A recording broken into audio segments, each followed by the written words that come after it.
It's interesting to think that we live in a world with countries that are so prosperous and then ravaged by debt, and others that are barely scraping by.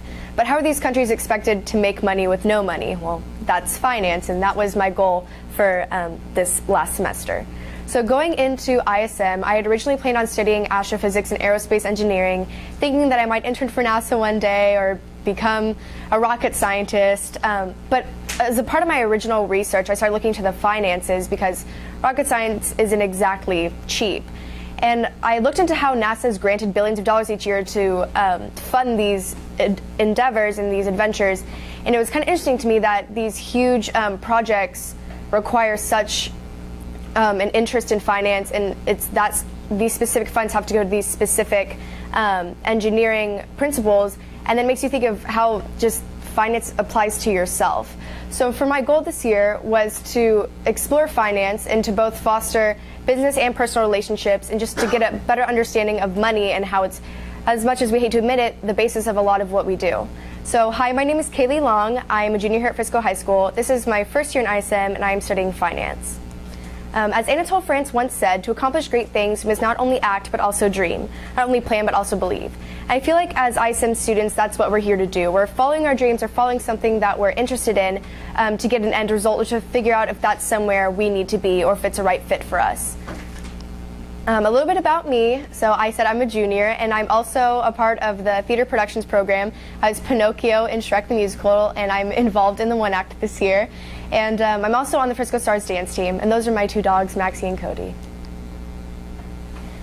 First of all, my interviews, which were pretty interesting. I still don't have a mentor yet, but I'm continuing the interview process, and I'm persevering. So my first interview was with Kavshika Patel, and she's portfolio data analyst with Oak Hill Advisors out of Fort Worth. And she actually recently moved to Florida to get married, and she's moving to India after she gets married in February. And so she said she'd be in touch with me over email if I had any questions, but it was just interesting to meet with her because she works a lot with the research side of finance, and she deals with countries at risk. So countries that might not be able to fund certain economic or political projects, she helps deal as the middleman. So her company will work with these large investors and help them invest in at-risk countries. And she also deals with hedge funds and high-risk investments. So they kind of call them stolen funds. So what they'll do is investors will invest in a country and hope that they'll get money out of it, as most investors do. But if a country, say, can't provide well or can't meet up to their investment, it's a stolen fund, so they're not gaining any of their money back. My second interview was with Ms. Shering Hung, and she works out of Greenberg Traurig, which is actually a law firm in Dallas, and she's a financial systems analyst, which is a bit different than what I was interested in initially. And so what she does is she'll look at financial reports and basically troubleshoot and find any problems and give those updated reports to a law firm or to a judge or any lawyer really who's asking for a billing report if there's some sort of mistake. And so she also deals with other countries, like not at-risk countries, but with Germany and Japan, and they have different stations in those countries. So she works domestically and internationally, and it was interesting that what she said to me. So although it is a law firm, there is a lot of financing that goes in with her work, and she has to stay in touch with representatives from all of these different countries. And so that was interesting to me. My third interview was with Monica Macias, and she works for Dr. Pepper Snapple out of Plano. And she also analyzes for slips in the system or anything that seems to not be right, or she basically troubleshoots as well. And she really stressed that I need to become involved in more than just finance. And she talked about her past experience, how she kind of settled with finance, as she sees a lot of people doing. And she made it clear that she wanted me to broaden my horizons and find different things that I was interested in. And so I'm hoping that this year in ISM I can decide whether or not finance is something I want to pursue, or if I'm just going to get a great experience out of it. And she also said it's important to have a business background, because no matter what you go into, it's a good idea just to have some knowledge in business, so that if something falls through, you have that background to continue on.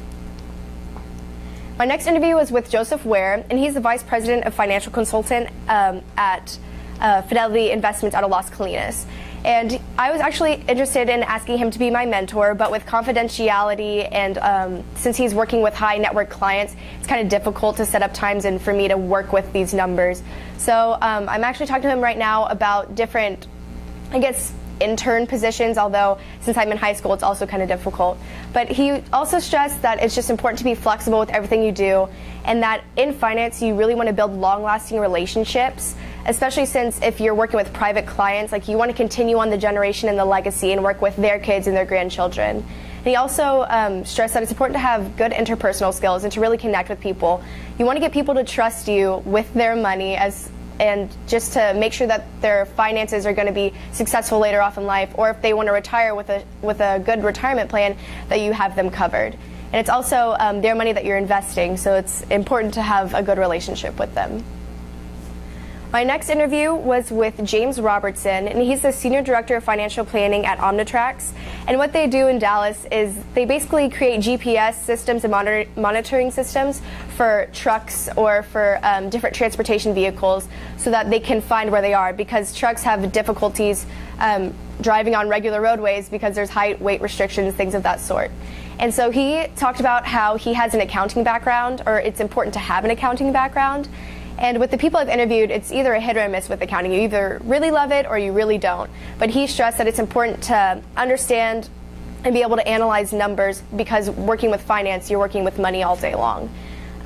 He also said it's important to understand statistics and current trends, so keeping up with the stock market and the markets in different countries, so that if there's an epidemic or something in a country and they need new medical supplies and you see where they're investing in things of that sort, that you can respond as another country and that you can understand what's going on in the world around you. A lot of his work deals with technology, like I said, with GPS, and you don't really think about how much it costs to support these types of projects, but as in his position, what he does is he has different reports that are in front of him, and he'll look at how much was spent or how much was basically they thought they were going to spend but maybe didn't, or maybe money that they lost in transactions, and he'll help his team better finance for the future for each year. And he also said that you can section clients pretty well with a finance position, so just grouping them and playing to their strengths and playing to their interests is really going to be helpful in finance. My most recent interview was with Anita Cothran. She's actually the Director of Finance for the City of Frisco, and she has a much more, I guess, management-based position than I was interested in, but it was interesting to meet with her because she talked about how she had worked with Collin College and McKinney previously before working with Frisco, and you can just see the differences between city to city and from the college level to a city level. And you're seeing how money plays such a huge role, especially with the new Dallas Cowboys practice stadium and Frisco being a hub for basically business. As many of us may regret to know, City of Frisco is in a lot of debt, but with these new projects, hopefully we can get out of that debt and not basically build or dig a deeper hole. But she also stressed that it's important not to settle on anything. So you need to be committed to what you're doing and love what you do, but don't settle for anything. Always strive for your best and find something that you really enjoy and love. And what she does each year is she does 3 things that go above and beyond what you do the year before. And so as a part of her project, she developed the financial plan for the City of Frisco, which is this huge 2-inch basically pamphlet, except it's not in a binder, and it's just this huge honking thing that she will present to the City of Frisco and say, hey, this is what we can spend for the year, this is what we have spent, this is what we are projecting is going to happen.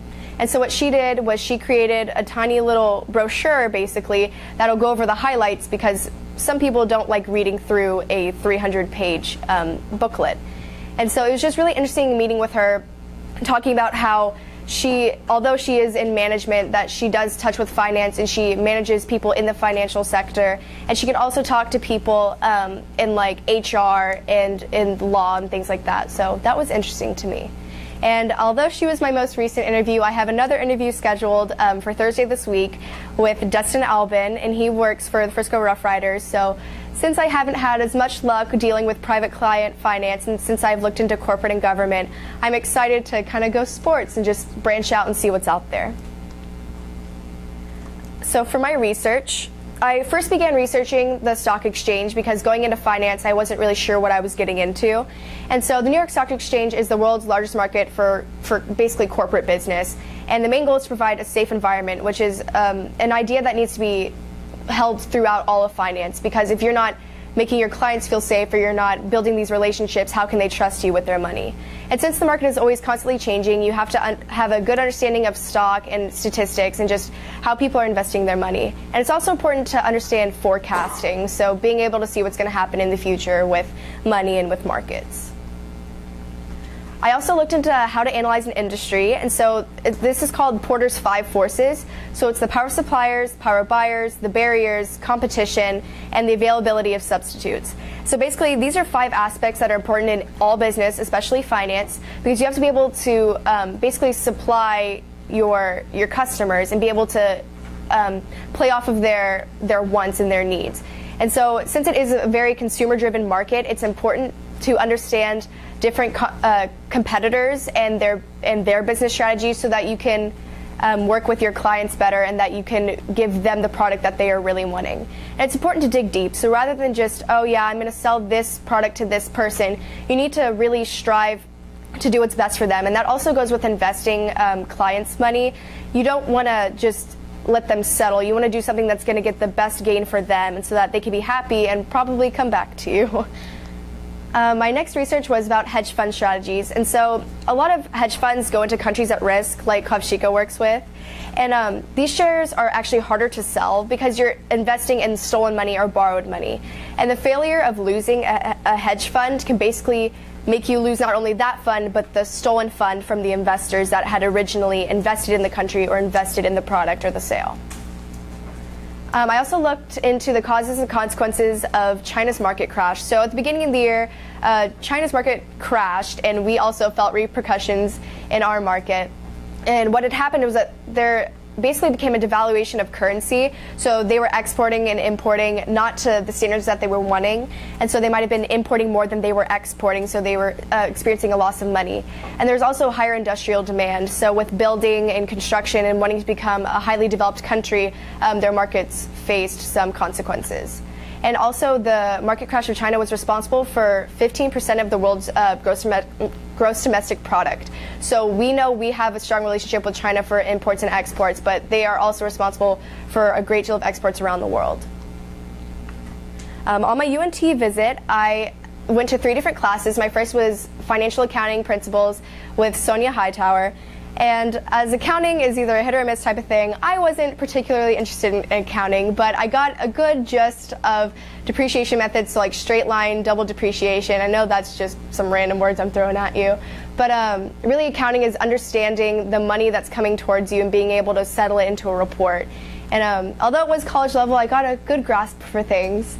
And my next class was finance with Mr. Peabody. And he was actually reviewing for a test, so we got test packets. I was also with Haley Swaim, and we got different review packets and test packets that he was going over with this class, and we learned about interest in investing, which was interesting because we had just talked about that in algebra and pre-cal in the last couple of years, so I better understood, and it made me feel like I wasn't completely lost looking into finance.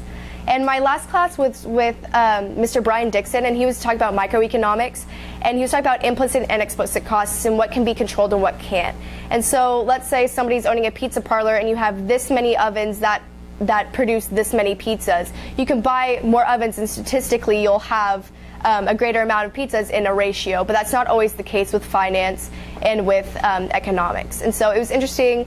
I don't know if you guys remember, but he was the teacher who talked about SpongeBob and Saw going into a different movie, and really just having to talk with your clients and produce something for your clients so that you're not aimed at the wrong audience. So for my original work this year, I created a country called Hanovia. So my original plan for my original work was I had planned to create a financial plan for Greece. And so after looking into Greece and looking at how they came to this horrible recession, I started realizing, there are probably other financial planners that have created plans for Greece, and I didn't want to do something that wasn't original. And so I decided, I'll create a financial plan for my own country. So I created a country called Hanovia, and it basically lies between Spain and France. and I created a history, so it would have been founded at the time of France, and it would have been a very export-oriented country with pear and with olive oil. And as I was looking into that, I was looking also at how other countries' finances and economies can help each other. And so I proposed this new country's development and using their finances internationally, so with Greece, to get them out of their recession. So it kind of came full circle for me. I was able to connect what I originally wanted to do with what I produced. So step by step, I started by researching Greece's economic recession and what had happened with the stock market crash of 2008.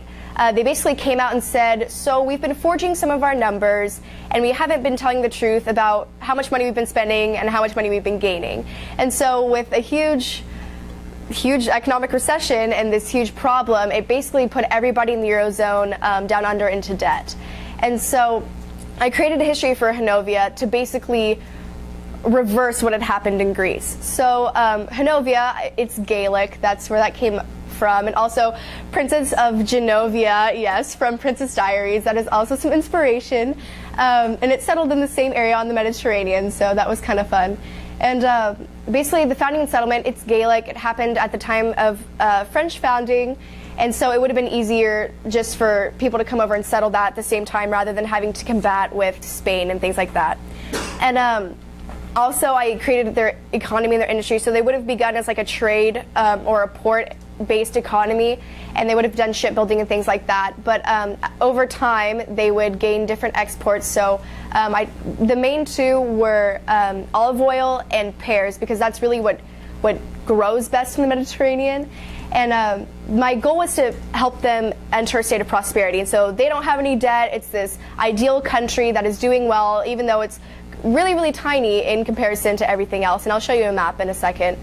But my next step after that was Greece is actually in its third bailout right now. So what that means is the European Bank is basically giving Greece all this money saying, hey, if you fix what you're doing, like, we're not going to kick you out of the Eurozone.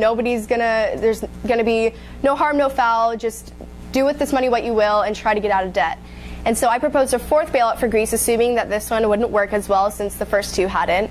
And it would become more direct involvement in government rather than just the bank giving Greece money. And so it was Hanovia's job to, not single-handedly, but they were the majority of what was getting Greece out of debt. And so I was finding a connection between governments and the global markets and seeing how they can work well together to produce an end result. And so this is the map of Spain and France. I'm going to use this laser pointer. And so Hanovia would lie right here, kind of on the border of the two countries. So compared to everything, it's really tiny. But since they had a prosperous market, then they would have been a country that could have helped well. And I found while I was doing this and I was researching, it wasn't very practical just for a country to be like, oh yeah, hey, we have good money, we have these great plans, follow us, you'll be fine. Greece wouldn't just come out of an economic recession quickly. And so I basically created a situation where both Greece and Hanovia entered a state of debt, and they had to get out of it through exporting because the European Union and the Eurozone weren't going to help them. And so by doing that, I decided that they were going to invest in hydroelectric power since they are on the Mediterranean, and that tends to be a pretty prosperous investment, and also their exports of pear and grape and olive. So yeah, that was my plan to get them out of a recession. And since this was just a proposal, it was basically an outline of what I was planning on doing, and hopefully for my final product, I can put money and numbers to my plans and see if they'll work out accordingly. And basically this original work, I talked about how it has a real world value. So although it's not going to be likely that they're going to add a 20th country to the Eurozone or just make one up out of the spot, it discusses how the fall of one market or economy can have impact on surrounding countries, as we saw with China in our market and then Hanovia and Greece. And this also applies the idea that other countries can help even though they might not be willing. And it serves as a model, basically, that different financial systems work different ways. And if you are able to manipulate them and invest in different products or services, that there is a way to come out from a depression. And also, it serves as a basis for further development or education, because for my original work, I am planning so far, without a mentor, to put numbers to my project and to see if I can create a full financial report that will be successful. Goals and plans for the future. So I talked about my final product was to put numbers to my proposal and to see where that goes. But who knows, maybe my interview on Thursday will change my direction in finance. And also, I want to better develop my professional skills, not only doing that and meeting with professionals who can help me create these financial plans, but also just through the whole ISM experience and building a network and meeting with people and working on my professional skills and my speaking skills and all of that sort. And in the future, I'm only a junior now, but I plan on attending college in New York or Chicago. Right now, my number one is Columbia, as well as Michelle. We're going for it. And then also University of Chicago, that's one of my top schools I'm looking at. And either majoring in business, math, or physics if I decide to pursue astrophysics next year. Thank you for listening to my speech. This is financial planning and analysis. We're going to see where this goes. So thank you.